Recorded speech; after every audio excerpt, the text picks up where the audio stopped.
Welcome to my journey through the Bible. This will be applications that we can apply to our life and a little more in depth about the chapter. We are in Exodus 18 1 through 27. And we see that Moses' family is restored back to him.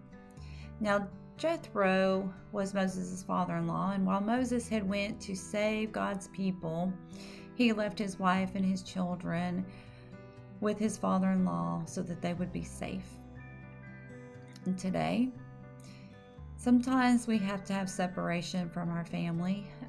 At times, maybe it's jobs.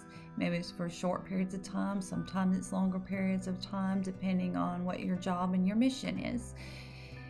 And I would say that on a daily basis, we need a little bit of separation from all of our family members so that we can get away and read the Bible and study and pray and just have some time to meditate and refresh ourselves before our day even gets started.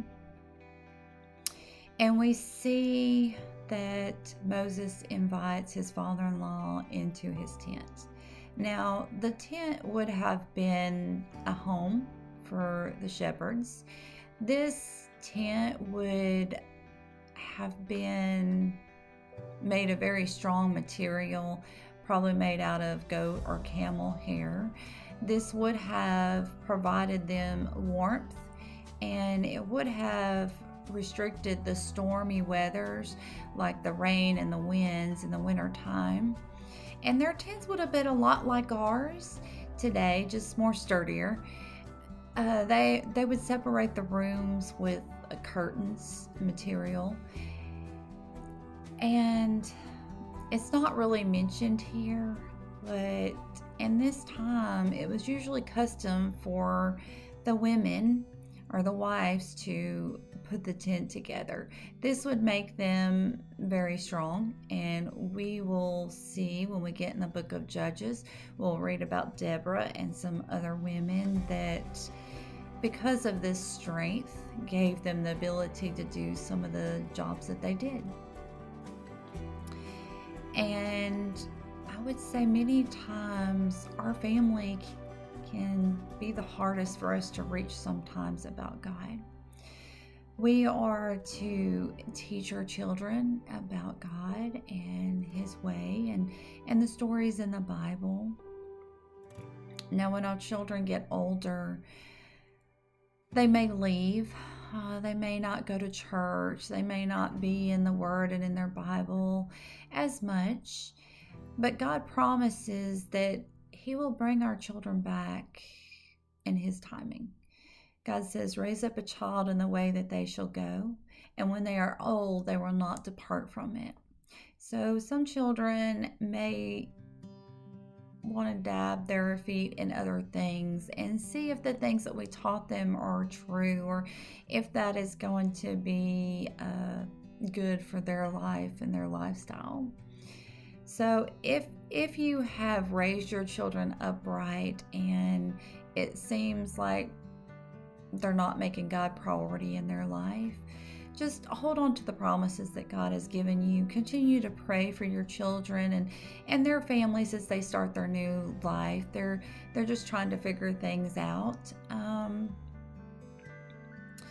And then we can also see that Jethro wants to make a sacrifice to God. Now, the sacrifice was to make a sacrifice of an animal that was dedicated to God, and then you would have a ceremony meal of friendship dinner together. And we need to seek those opportunities to tell our families about God and what He's doing in our life. So we can easily today, we can make a nice dinner. We can have our family come over. We can talk to them about what they believe in or don't believe in. And even if your families all go to church and all believe in God, it's just a good conversation to have, and find out where everybody stands and get more insight on maybe something that you were not real familiar about, or for them to tell you something that you might not have even seen it from that perspective. And we have to realize that if some family rejects the word of God, that's not your problem. That is between God and them. So you can try to plant that seed, but you have to let God allow that seed to grow. So once you've done your part, continue to pray, be a good witness for them, but then leave the rest of the details up to God. Don't stress yourself over that they didn't listen to you or they rejected something that you said. And I would say it's also good for us to listen to the advice of older people. You know, Jethro could see that Moses was burning himself out. He was doing way too much. So not only did he point out that he was going to burn himself out and leave the people without a leader, but that he also gave him the advice that, hey, why don't you find some other men to help you carry this weight? And a lot of times, older people have experience. They've already made those mistakes. So sometimes they can see us going down maybe the same path that they were going. And then they try to warn us and they try to give us an easier road to go down.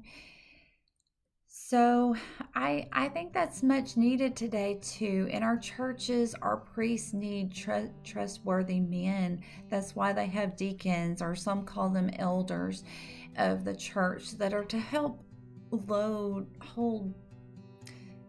take on part of that load and that burden that the priest or preacher would have.